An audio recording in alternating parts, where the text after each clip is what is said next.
Hey guys! Welcome back to my channel. Gusto ko lang i-share sa inyo itong ginagamit kong vitamins for appetite booster. This is called Apetason.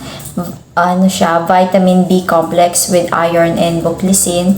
So, kung nahihirapan kayong kumain or wala kayong gana, yung nawawala yung appetite nyo, try nyo to. Okay naman siya sa akin. The only problem that I have with this one is parang yung effect niya inabot pa ng mga 2 weeks.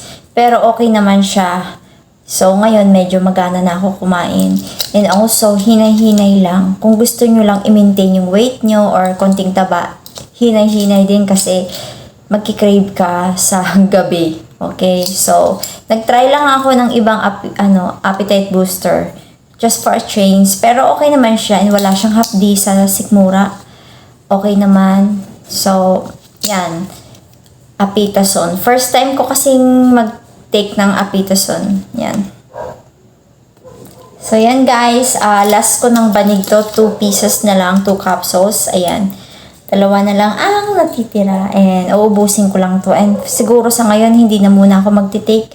Kasi nagmi-maintain lang ako ng weight. Or madagdagan lang ng mga 2 to 3 kilos. Okay na. Ayoko na sobra-sobra. So, yun lang. Thank you so much for watching. And yes, effective. And also recommended. And no, this is not sponsored. So, sa mga nag-iisip lang na gustong subukan yung Apetason, sa mga adult, okay po siya sa akin. Now, kung minor ka, I think magtanong na lang po kayo sa doktor kasi I think iba yung ng mga bata. Vitamins. Okay? Thank you so much for watching. Bye-bye!